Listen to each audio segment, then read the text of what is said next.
Hey guys, I'm here today with an unboxing video of the Ortofon EQ-5 in silver, straight from Japan.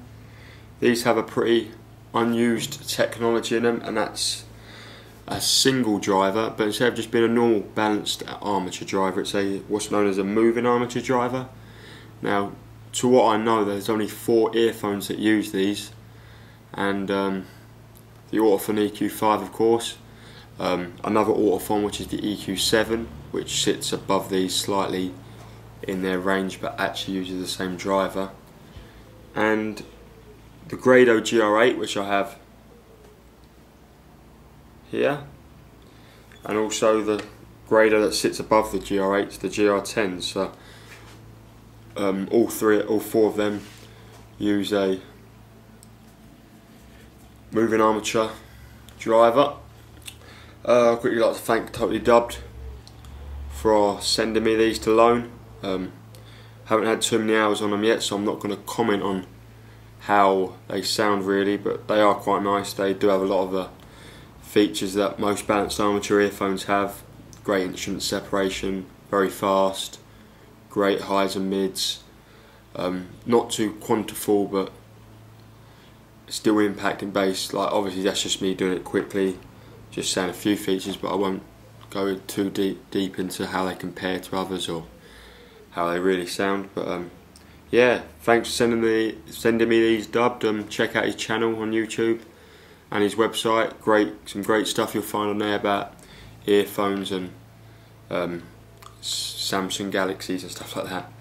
So yeah, so I will be comparing them to the Ortofons, obviously when I've had enough hours on both of them. So that should be quite interesting to see which I prefer, or which is technically the best out of the 2 moving armatures. But enough talk, let's get these open. The packaging, really small, quite simple to the point.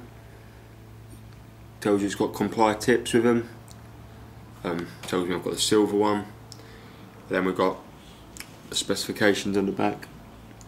It does say it's got a normal balanced armature driver, but I'm pretty sure I'm right in saying it's moving armature, and it's got 10 to 20 kilohertz frequency range and a 40 ohms impedance, which is I think a bit higher for an earphone, but still fairly low. Box is cardboard. Right, there we go. Okay. Greeted to a tin wrapped in quite a large, guess it's a guide,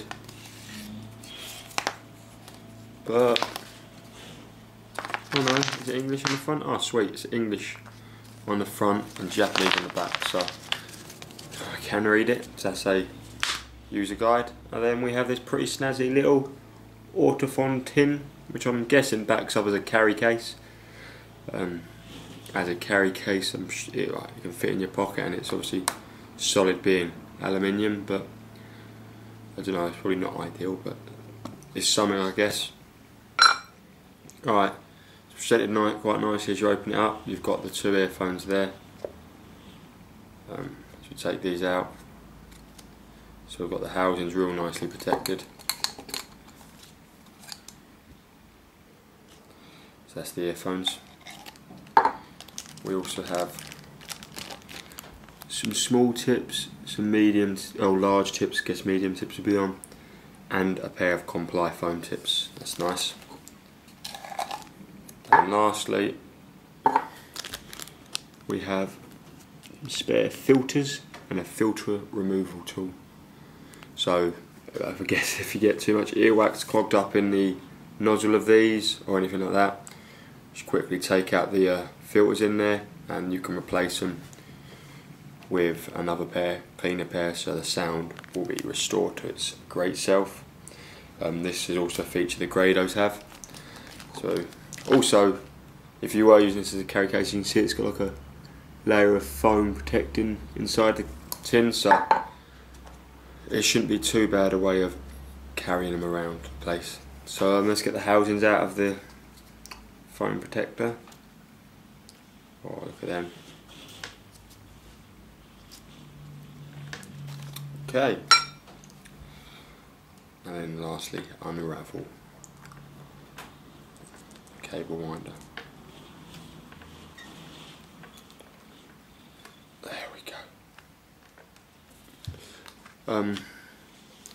Starting at the bottom, we have a stereo jacks of 3.5mm. Quite a bulky housing of it, of the jack. Terminated with a gold-plated plug. Nice strain relief. It then moves on to the cable, which is extremely thick. Just a quick example, I'll quickly show you how thick it is compared to the Grado cable. You can see quite a bit of difference. So it's a very thick cable. Moves up to the Y split, which is also extremely big and bulky. Couldn't say the Y split of the Grado, but really solid. As we get to the top, the cable just goes back to what most cables have thinness wise, but still feels strong and everything. And then we have the housings of the earphones. At the back, they have a black and red, so red will be right, black will be left, so we can easily distinguish which one goes in which ear. Housings are metal, really feels solid. Almost like a bullet design, so it should fit comfortably and nicely into your ear. You can see the filter's already in the nozzle there. The design of the housing is really nice, really plush, and hasn't got strain relief as such there, but that's nothing to worry about as it goes in. But if we look at the front, everything looks like it's done really nicely. There's no seams or anything like that, and they do look proper nice in the silver colour. I'm pretty sure it'll be better than black or red, but that's preference, I guess. So that's the unboxing of the Ortofon EQ-5s and a quick look at the Grado GR8s. I will be comparing the two on Headfight. I think I'll either do a separate review of each one or a straight comparison review between the two, which I think I'm going to be leaning towards at the moment, but don't take my word for it, so check me on Headfight Swim Sunny. Should be quite an interesting review. Hope you enjoyed the video. Thanks again for Dubbed for sending me these to loan, and hope you enjoyed my video.